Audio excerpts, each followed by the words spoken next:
Татарстанцы собрали более 34,5 миллионов рублей для мобилизованных и их семей. Эта сумма поступила на счет республиканского общественного движения «Ярдам Янеша» «Помощь рядом». Именно эта организация объединяет неравнодушных граждан, общественные и коммерческие организации, предпринимателей, органы власти. Помощь адресная семьям мобилизованных, гуманитарные грузы в населенные пункты и военным подразделениям, сформированным на территории Татарстана. И я хочу подчеркнуть, это лишь часть той поддержки, которую оказывают наши люди, которые, оговорюсь, по-разному относятся к тому, что происходит.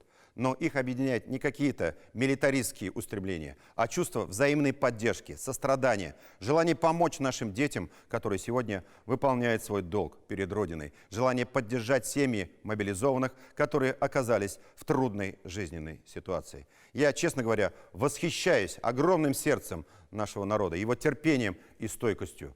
Все разборки, кто прав и кто виноват, люди оставили на потом. Сегодня нужно сообща пережить это трудное время. Под статистику биения сердца не подвести.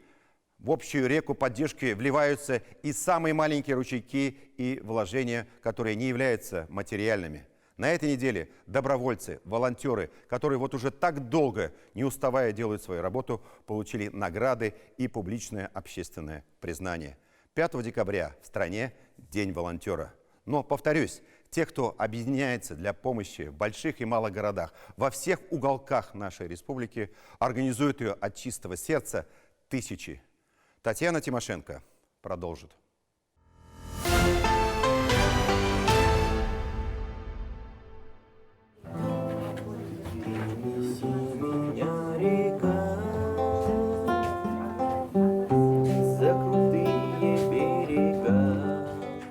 Маскировочные сети для техники, блиндажей и окопов плетут в сельских клубах, церквях и школах Лаишевского района. В ход идут занавески и даже чьи-то свадебные платья. Так, вот здесь самое главное, чтобы не было вот таких вот бантиков больших. Подвязывай, да. Студенты технико-экономического техникума собираются вне занятий, плетут в 2 смены. Все уже как-то по цепочке начали собираться. Довольно многим людям это нравится, потому что мы понимаем, что мы помогаем людям, которые там далеко и воюют за нашу родину, а мы здесь теплее, и мы чем можем, тем и помогаем. Чувство гордости испытываю. Я горжусь тем, что могу помочь как-то, спасти хоть одну жизнь. Рулоны рыбацких сетей закупают предприниматели. Местные жители несут капрон. Лента за лентой, стежок за стежком. Этот пункт – часть большого сообщества, объединившего более 1000 неравнодушных людей со всей республики. В самом же Лаишево мастерицы начали пошив масхалатов. Я не собираю гуманитарную помощь, но все равно мне люди приносят. И вот с этими костюмами, либо сетками я, конечно же, так кладу или носочки, или шоколадку, или все, что люди принесли, я туда кладу. После объявления спецоперации я уже сидел на телефоне, ждал, что мне позвонят. Первая моя поездка состоялась 29 марта. Мы приехали под город Мариуполь. Бои еще в городе продолжались. Был район уже зачищенный. И руководством было принято решение об открытии гуманитарного центра. Игорь Храмов стал одним из полсотни волонтеров молодой гвардии, кто первыми отправился на помощь мариупольцам. В составе команды они принимали местных жителей, которых военные вывозили из подвалов города, срывались посреди ночи, чтобы оказать медицинскую помощь, накормить, обогреть, разыскивали родственников. Там мы составляли списки, кто проживает в этом районе, вбивали их в базу, раздавали гуманитарные наборы. Ребята в Москве сделали сайт по поиску пропавших родственников в городе Мариуполе. И то есть благодаря вот этому нашему списку находились порядка 100 семей нашлось. То есть родственники нашли, потому что связи тогда еще не было сотовой. Вот. Была такая связь через нас. В ту первую командировку Игорь смог разыскать маму коллеги по работе, помочь ей эвакуироваться. А с родителями врача Лениногорской больницы он теперь дружит. Полуживых привезли оттуда. Потому что 1,5 месяца в подвале это что-то значит. Наш дом был между Азовсталью и Ильича. В одной из своих командировок из разрушенного дома Игорь привез личные вещи семьи. Он нам очень помог, мы ему очень благодарны. Очень благодарны. Да, он приходил с девочками, приносил нам еще помощь.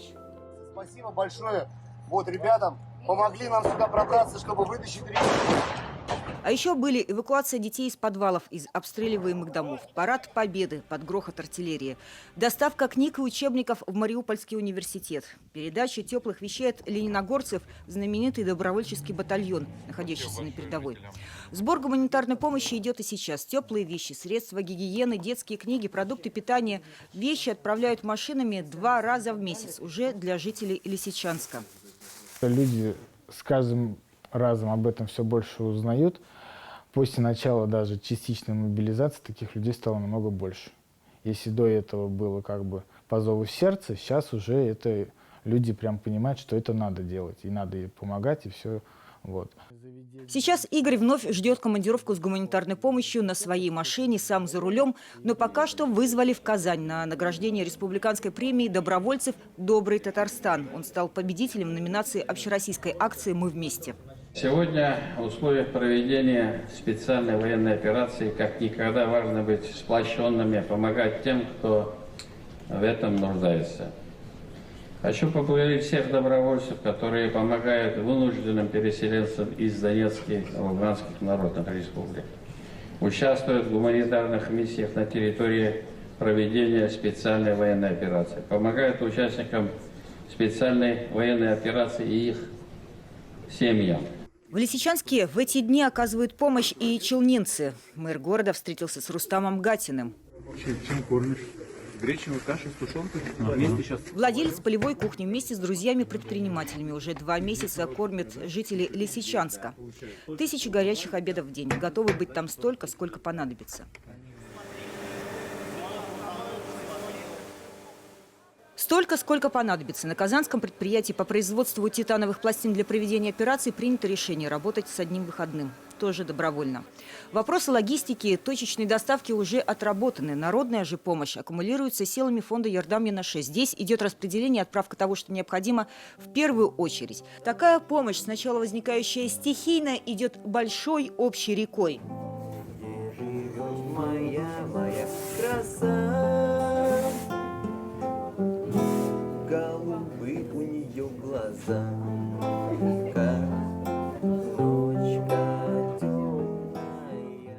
Добровольцы, где бы они ни находились, не могут сидеть сложа руки. Остро чувствуют момент истории и могут твердо сказать нашей стране: мы вместе, по зову сердца, по призванию души и по доброй воле. Татьяна Тимошенко, Дмитрий Шлемин, Роман Безменов. 7 дней.